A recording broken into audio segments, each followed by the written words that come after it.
Welcome to ABC campus. आज हम आईकेएप की आटम 2024 के अटेम्प्ट से कंपनी लॉ का एक पास्ट एग्जाम डिस्कस कर रहे हैं।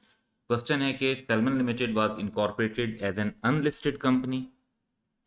SL registered office in Islamabad and with outlets in Karachi, Lahore, Multan, and Dubai, and its factory and workshop located in Karachi.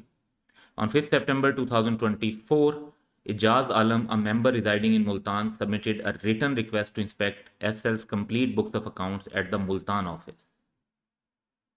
He also requested copies of SL financial statement for the last 15 years. Question ये है कि under the provision of Companies Act, advise SL on the validity of Ijaz Alam request and outline the various requirements that must be considered. तो क्योंकि record जो है वो तो registered office में मेंटेन होता है कराची में, तो दोनों रिक्वेस्ट थोड़ी सी इसमें अजीब हैं। एक तो ये कि मुल्तान ऑफिस में सारा रिकॉर्ड वो चेक करना चाह रहे हैं।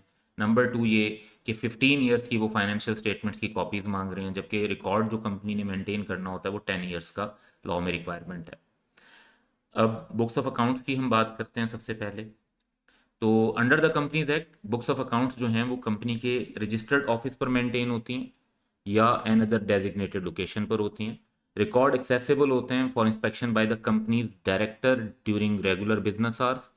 For financial information kept outside Pakistan, जैसे दुबई में भी जो इनकी ब्रांच है, तो कॉपीज अवेलेबल होती हैं for inspection by the directors.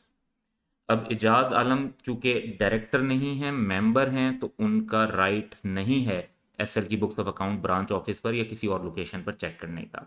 सिर्फ कंपनी के डायरेक्टर्स का ये राइट होता है। इजाज आलम जो है वो उनकी जो कंप्लीट बुक्स ऑफ अकाउंट्स को इंस्पेक्ट करने की रिक्वेस्ट है वो अंडर द लॉ इनवैलिड है।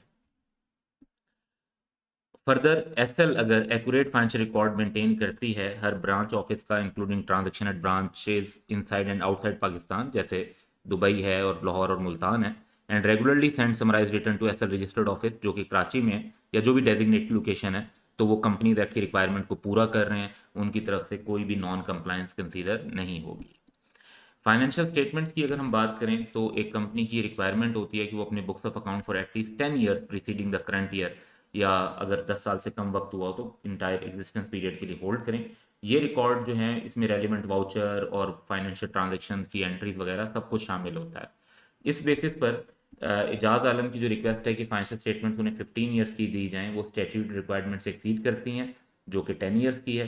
तो एसएल ने हो सकता है कि 10 साल से ज़्यादा रिकॉर्ड मेंटेन किया वो, 15 साल का रिकॉर्ड मेंटेन किया वो, 20-25 साल का रिकॉर्ड मेंटेन किया वो, लेकिन उनकी ऑब्लिगेशन नहीं है वो रिकॉर्ड उनको प्रोवाइड करने की। तो ये इस वजह से जो इनकी मुल्तान में चेक करने की रिक्वायरमेंट है, इसको तो वो वैसे ही डिनाई कर सकते हैं क्योंकि मेंबर का तो राइट ही नहीं बनता, सिर्फ डायरेक्टर्स का बनता है। और लास्ट 15 ईयर्स की फाइनेंशियल स्टेटमेंट्स का भी जो रिक्वेस्ट है वो भी अनरीजनेबल है। 10 ईयर्स से ज़्यादा के लिए कंपनी की ऑब्लिगेशन नहीं है। So that's all for today. Have a good day.